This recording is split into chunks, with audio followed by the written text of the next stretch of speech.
6 महीने से ईडी की कार्रवाई लगातार जारी है। आए दिन इसके नए नए तार लोगों से जुड़ते जा रहे हैं। वहीं अब ईडी ने अपनी कार्रवाई में और तेजी और सख्ती शुरू कर दी है। ताजा मामला निलंबित आईएएस पूजा सिंघल की संपत्ति कुर्क करने से जुड़ा हुआ है। ईडी की इस कार्रवाई में आपको बता दें, इसके बाद राजनीतिक बयानबाजी भी सूबे में तेज हो गई है।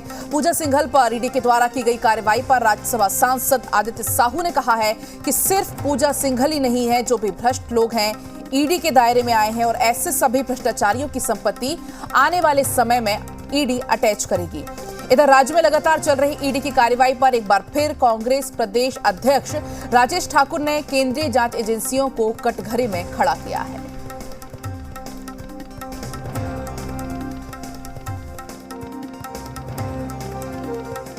देखिए, सिर्फ पूजा सिंघल ही नहीं, जो भी ईडी के दायरे में आए हैं, जो भ्रष्ट लोग हैं, जो जनता की बिना कुछ खर्च किए अपने किचन से होम बेकरी बिजनेस करके 40,000 रुपए महीना कमा रही हैं। आपको भी ये करना है तो फ्रीडम ऐप को अभी डाउनलोड कीजिए। गाढ़ी कमाई को चूसने का काम किया, अपनी तिजोरियों में भरने का काम किया है। सबों की संपत्ति आने वाले समय ईडी अटैच करेगी।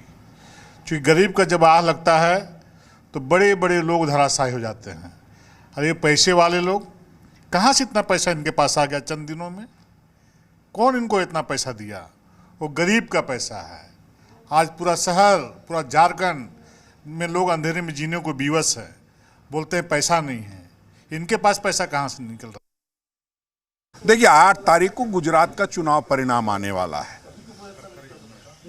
और अगर उनके पक्ष में आया तो कहीं ना कहीं लूटना है बहुमत को। अगर उनके खिलाफ में आया तो भी लूटना है बहुमत को। उसकी तैयारी कर रहे हैं और इसमें कुछ विशेष बात नहीं है।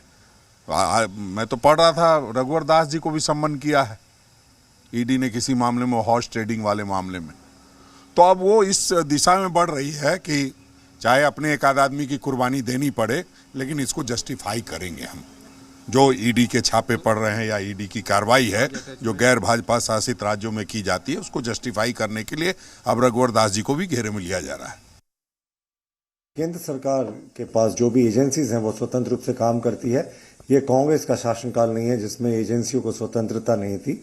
ईडी का तो फॉर्मेशन कांग्रेस के यूपी के शासनकाल में हुआ था, लेकिन इसे शक्तियां नहीं दी गई थी। इसे शक्तियां तो हमारी एनडीए की सरकार ने 2017-18 में दिया, जिसके बाद इसे प्रॉपर्टी सीज करने की शक्ति मिली और जितने भी भ्रष्टाचार करने वाले नेता अधिकारी हैं, रिकॉर्ड संख्या में उनके प्रॉपर्टीज का सीजर हुआ और झारखंड में जितने बड़े व्यापक तरीके से करप्शन हुआ है, तो ऐसे कार्रवाई जो थी वो अपेक्षित थी। और हमें लगता है जितना बड़ा सीजर हुआ है पूजा सिंघल के मामले में, हॉस्पिटल का, डायग्नोस्टिक सेंटर का, तो ये जो दूसरे भ्रष्ट अधिकारी और राजनेता हैं इनके लिए सबक होगा। एक नजीर पेश की गई है कि आप भ्रष्टाचार करके कानून के लंबे हाथ से नहीं बच सकते। बिना कुछ खर्च किए अपने किचन से होम बेकरी बिजनेस करके 40,000 रुपए महीना कमा रही हैं। आपको भी ये करना है तो फ्रीडम ऐप को अभी डाउनलोड कीजिए।